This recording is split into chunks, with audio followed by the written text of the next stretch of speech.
السلام علیکم ویورز، میرے چینل اسلامک ہسٹری میں خوش آمدید۔ آج ہم بنو عباس کے دوسرے حکمران ابو جعفر منصور کی ابتدائی زندگی پڑھتے ہیں، تو چلیے شروع کرتے ہیں۔ ان کا عہد حکومت تا 136 ہجری تا 158 ہجری اور عیسوی کے لحاظ سے ان کا عہد حکومت تا 754 عیسوی تا 775 عیسوی۔ تو ان کی ابتدائی زندگی کچھ یوں تھی۔ ابو جعفر منصور کی ولادت 713 عیسوی 95 ہجری میں اپنے دادا علی بن عبداللہ بن عباس کی زندگی ہی میں حمیمہ کے قصبے میں ہوئی۔ حمیمہ یہ ایک قصبہ تھا فلسطین کا جہاں پہ ان کی پیدائش ہوئی۔ اس کا اپنا نام عبداللہ بن محمد تھا۔ ابو جعفر اس کی کنیت تھی اور منصور ان کا لقب تھا۔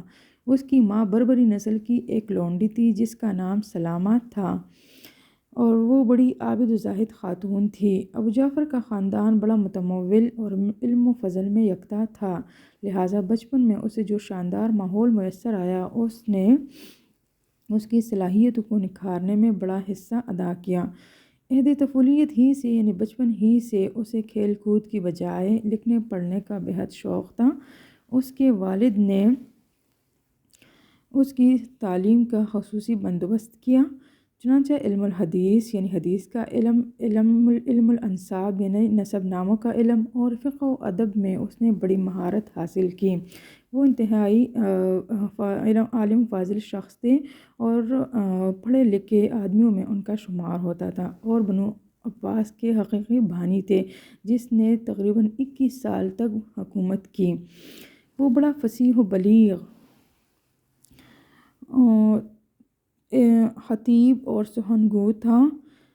حکمت و دانائی اس کی گھٹی میں تھی۔ تحریک عباسی کے عہد شباب میں وہ بڑا سرگرم عمل رہا۔ صفاح کے عہد حکومت میں اس کا بڑا بھائی تھا جس کا نام تھا صفاح، جو ان سے پہلے حکومت کر چکا تھا۔ صفاح کے عہد حکومت میں اس نے آذربائیجان اور آرمینیا کی حکومت اس کے سپرد کی۔ وہ اپنے بھائی کے تمام فیصلوں میں شریک تھا۔ بنو عباس کے ابتدائی دور میں خلفشار یعنی افراتفری دور کرنے میں اس نے بڑی سوجھ بوجھ سے کام لیا۔ پھر اس کے یہ تھی ان کی ابتدائی زندگی، پھر اس کے بعد ان کی خلافت آتی ہے۔ صفاح نے اپنی زندگی ہی میں ابو جعفر منصور اور اس کے بعد عیسیٰ بن موسیٰ کے حق میں وصیت کر دی تھی۔ عیسیٰ بن موسیٰ ان کا کزن تھا یعنی چچا زاد بھائی تھا، اس کے حق میں وصیت کر دی تھی۔ صفاح کی وفات کے وقت وہ حج کے لیے مکہ مکرمہ میں تھا۔ بھائی کی موت کی خبر پا کر وہ ہیرا سے ہوتا ہوا کوفہ پہنچا، جامع مسجد کوفہ میں جمعہ کی نماز پڑھائی اور اپنا پہلا خطبہ دیا۔ وہ مسند خلافت پر 754 عیسوی میں متمکن ہوا یعنی بیٹھ گیا۔ عمر میں وہ اپنے بھائی صفاح سے بڑا تھا۔ منصور نے خلافت سنبھالنے کے بعد دارالحکومت انبار میں جشن خلافت منا کر اپنی حکومت کا افتتاح کیا۔